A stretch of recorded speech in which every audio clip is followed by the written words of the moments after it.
کیا آج کی دنیا میں جنگ جیتنے سے زیادہ اہم یہ ہو چکا ہے کہ جنگ شروع ہوئی نہ ہو؟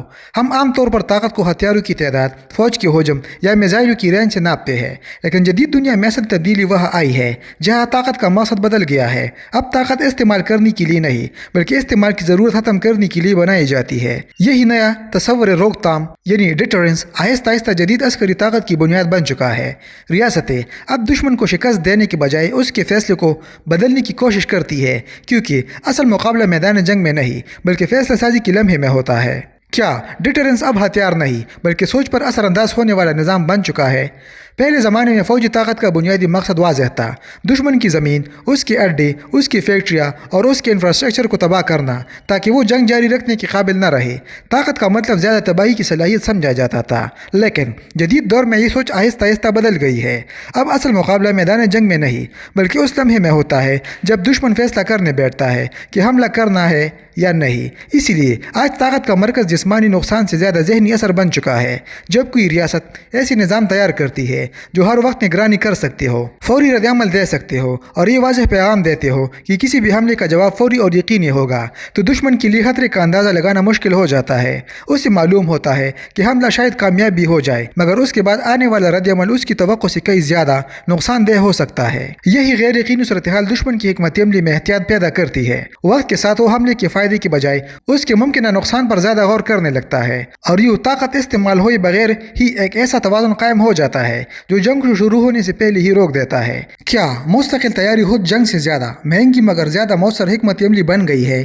نیا ڈیٹرنس محض ایک جدید یا طاقتور ہتھیار تیار کرنے سے قائم نہیں ہوتا بلکہ اس کے پیچھے ایک مسلسل چلنے والا نظام ہوتا ہے جس میں تیاری کبھی ختم نہیں ہوتی۔ فوجی طاقت اب صرف جنگ کے دن کے لیے نہیں بلکہ ہر دن کے لیے برقرار رکھی جاتی ہے۔ اس کا مطلب یہ ہے کہ اسلحہ، ایندھن، مرمت، تربیت، مواصلاتی نظام اور رسد کی پوری زنجیر بغیر رکے کام کرتی رہے۔ جب کسی ریاست کو اپنی فوجی مشینری ہر وقت فعال رکھنی پڑتی ہے تو یہ ذمہ داری صرف فوج تک محدود نہیں رہتی بلکہ معیشت، صنعت، تحقیق اور ٹیکنالوجی کے شعبے بھی اسی دباؤ کا حصہ بن جاتے ہیں۔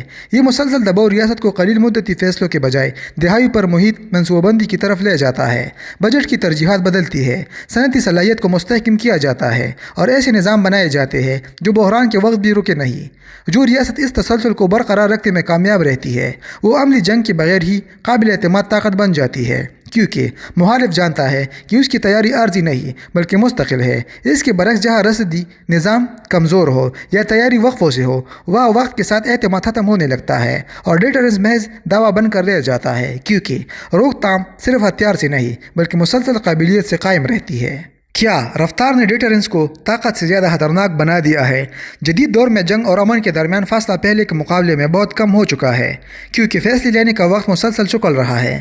نئی فوجی ٹیکنالوجیز جیسے ہائپرسونک میزائل، سائبر حملے اور خودکار دفاعی نظام ایسی رفتار پیدا کر چکی ہے جہاں خطرہ پیدا ہونے اور رد عمل آنے کے درمیان وقفہ چند منٹوں، بعض اوقات چند سیکنڈز تک محدود رہ جاتا ہے۔ اس صورتحال میں قیادت کے پاس روایتی انداز میں سوچنے، معلومات جمع کرنے یا طویل مشاورت کا وقت نہیں رہتا۔ جیسے رفتار بڑھتی ہے ویسے غلط اندازی یا غلط فہمی کا امکان بھی بڑھ جاتا ہے، کیونکہ ایک چھوٹی سی تکنیکی خرابی یا غلط سگنل بھی بڑے خطرے کی شکل اختیار کر سکتا ہے۔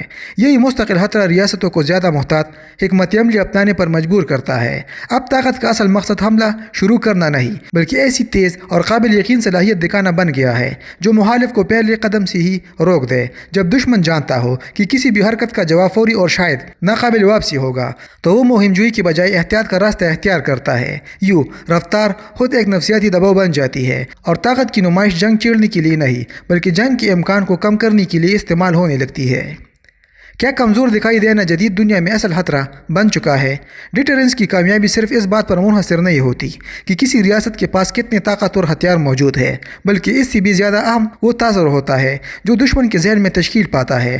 جدید دور میں طاقت ایک نفسیاتی پیغام بھی ہوتی ہے۔ اگر کسی ملک کی سیاسی قیادت فیصلوں میں ہچکچاہٹ دکھائے، پالیسی بار بار تبدیل ہو یا دفاعی حکمت عملی غیر واضح نظر آئے تو جدید ترین ہتھیار بھی مکمل روک تھام پیدا نہیں کر پاتے، کیونکہ دشمن کو یقین نہیں ہوتا کہ ان ہتھیاروں کا استعمال واقعی ترقی کیا جائے گا۔ اس غیر یقینی صورتحال میں مخالف ریاست خطرہ مول لینے کے قریب آ جاتی ہے کیونکہ اسے رد عمل کے بارے میں واضح اندازہ نہیں ہوتا۔ اس کے برعکس جب ریاست مسلسل ایک ہی پیغام دیتی ہے، اپنی سرخ لکیری واضح رکھتی ہے اور اپنے ارادے میں استحکام دکھاتی ہے، تو دشمن کے ذہن میں ایک مضبوط تصور قائم ہو جاتا ہے کہ کسی بھی جارحانہ قدم کا جواب لازمی اور فوری ہوگا۔ یہی یقین وقت کے ساتھ کشیدگی کو کم کرنے لگتا ہے، کیونکہ فیصلے جذبات کی بنیاد پر نہیں بلکہ متوقع نتائج کو سامنے رکھ کر کیے جاتے ہیں۔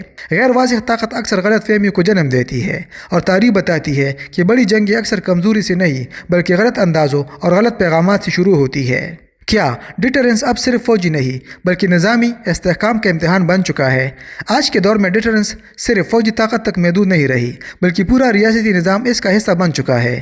جدید دنیا میں جنگ صرف سرحدوں پر نہیں لڑی جاتی بلکہ توانائی کی نیٹ ورک، سیٹلائٹ نظام، انٹرنیٹ ڈھانچہ، مالیاتی نظام اور عالمی سپلائی چین بھی اس مقابلے کا میدان بن گئے ہیں۔ اگر کسی ریاست کی بجلی، مواصلات یا ڈیجیٹل نظام چند گھنٹوں میں مفلوج ہو جائے تو مضبوط فوج بھی مؤثر انداز میں کام نہیں کر سکتی۔ اسی لیے جدید روک تھام کا مقصد صرف حملہ روکنا نہیں بلکہ نظام کو اس قابل بنانا ہے کہ شاید دباؤ یا حملے کے باوجود ریاستی سرگرمیاں جاری رہے۔ جبکہ ملک اپنے اداروں، معیشت اور انفراسٹرکچر کو اس انداز میں منظم کرتا ہے کہ نقصان کے باوجود نظام مکمل طور پر بند نہ ہو، تو دشمن کے لیے فوری اور فیصلہ کن فتح کا تصور کمزور پڑ جاتا ہے۔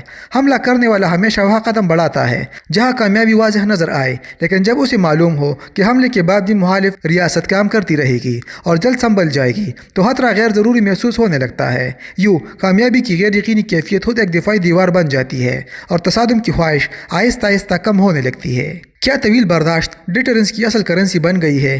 مختصر اور تیز جنگوں کا دور آہستہ آہستہ پیچھے رہ گیا ہے، کیونکہ جدید دنیا میں تصادم صرف میدان جنگ تک محدود نہیں رہتا بلکہ معیشت، سماج اور ریاستی نظام پر طویل اثرات چھوڑتا ہے۔ اسی لیے آج کا ڈیٹرنس کا اصل مرکز فوری فتح نہیں بلکہ برداشت کی صلاحیت بن چکا ہے۔ جب کوئی ریاست لمبے عرصے تک معاشی دباؤ، پابندیوں، سیاسی کشیدگی اور مسلسل غیر یقینی ماحول کو سنبھالنے کی صلاحیت پیدا کر لیتی ہے تو وہ آہستہ آہستہ ایک نفسیاتی برتری حاصل کرنے لگتی ہے۔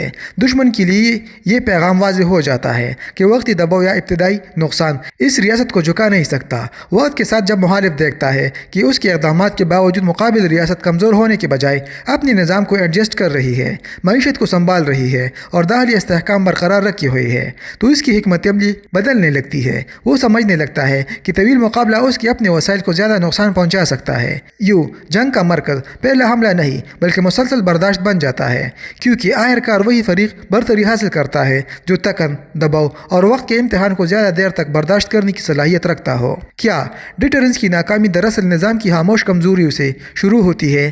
اکثر یہ سمجھا جاتا ہے کہ جنگ اس وقت شروع ہوتی ہے جب کسی ریاست کے پاس طاقت کم ہو، مگر تاریخ بار بار دکھاتی ہے کہ بڑے تصادم زیادہ تر غلط اعتماد اور غلط اندازوں کا نتیجہ ہوتے ہیں۔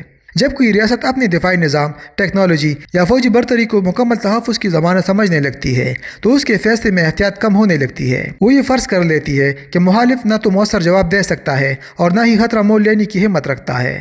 یہی سوچ آہستہ آہستہ خطرناک بن جاتی ہے، کیونکہ مخالف کی اصل صلاحیت یا ارادے کو کم سمجھنا فیصلہ سازی کو غلط سمت میں دھکیل دیتا ہے۔ جب بحران کی صورتحال پیدا ہوتی ہے تو یہی غلط حساب کتاب دباؤ کو بڑھا دیتا ہے اور ایک محدود تنازع یا معمولی کشیدگی غیر ارادی طور پر بڑے تصادم میں تبدیل ہو سکتی ہے۔ جدید ڈیٹرنس اسی مقام پر آزمائش سے گزرتا ہے، کیونکہ اصل طاقت صرف ہتھیاروں کی تعداد یا تباہی کی صلاحیت نہیں بلکہ حقیقت پسندانہ اندازہ لگانے کی صلاحیت ہے۔ جب دونوں فریق ایک دوسرے کی طاقت اور رد عمل کو درست طور پر سمجھتے رہتے ہیں تو احتیاط برقرار رہتی ہے اور یہی احتیاط روک تھام کو زندہ رکھتی ہے۔ غلط فہمی ختم ہوتی ہی توازن قائم رہتا ہے، جبکہ غلط یقین اکثر جنگ کے دروازے کھول دیتا ہے۔ اب نتیجہ سمجھتے ہیں۔ جدید عسکری طاقت کی نوعیت اب بنیادی طور پر بدل چکی ہے۔ ماضی میں جنگ کا مقصد واضح فتح حاصل کرنا، زمین پر قبضہ کرنا یا دشمن کو مکمل طور پر شکست دینا سمجھا جاتا تھا، مگر آج طاقت کا اصل مرکز اس مرحلے سے پہلے منتقل ہو چکا ہے۔ اب اصل کامیابی میدان جنگ میں نہیں بلکہ اس لمحے میں پوشیدہ ہے جب دشمن فیصلہ کرنے بیٹھتا ہے اور جنگ کو ایک قابل عمل راستہ سمجھنے سے ہی روک جاتا ہے۔ ڈیٹرنس اسی تبدیلی کا نام ہے، جہاں طاقت کا استعمال آخری مرحلہ بن جاتا ہے اور اصل مقصد فیصلہ سازی کے عمل کو متاثر کرنا ہوتا ہے۔ جب کوئی ریاست اپنی فوجی صلاحیت کو صرف ہتھیاروں تک محدود رکھنے کے بجائے رفتار، فوری رد عمل، مسلسل تیاری، مضبوط رسد اور نظامی استحکام کے ساتھ جوڑ دیتی ہے تو وہ ایک ایسا ماحول پیدا کرتی ہے جس میں حملہ کرنے والا واضح کامیابی کا تصور قائم نہیں کر پاتا۔ دشمن جانتا ہے کہ ابتدائی فائدہ شاید حاصل ہو جائے مگر طویل رد عمل، معاشی دباؤ اور غیر متوقع نتائج اس فائدے کو ختم کر سکتے ہیں۔ یہی غیر یقینی کیفیت وقت کے ساتھ حملے کے امکان کو کم کرتی ہے، کیونکہ جنگ ہمیشہ وہاں شروع ہوتی ہے جہاں کامیابی ممکن دکھائی دے۔ آہستہ آہستہ طاقت کا مقصد جنگ جیتنا نہیں بلکہ خطرے کی قیمت اتنی بڑھا دینا بن جاتا ہے کہ جنگ خود ایک غیر منطقی انتہا محسوس ہونے لگے۔ جو ریاستیں اپنی صلاحیت، برداشت اور نظامی تسلسل کو بغیر وقفے کے برقرار رکھتی ہے، وہ عملی تصادم کے بغیر ہی توازن قائم کر لیتی ہے۔ یوں عالمی نظام میں طاقت خاموش انداز میں ظاہر ہوتی ہے، جہاں سب سے مضبوط وہ نہیں جو میدان میں لڑتا ہے، بلکہ وہ ہوتا ہے جس کے خلاف لڑنے کا فیصلہ کبھی کیا ہی نہیں جاتا، کیونکہ خطرہ ہمیشہ فائدے سے بڑا نظر آتا ہے۔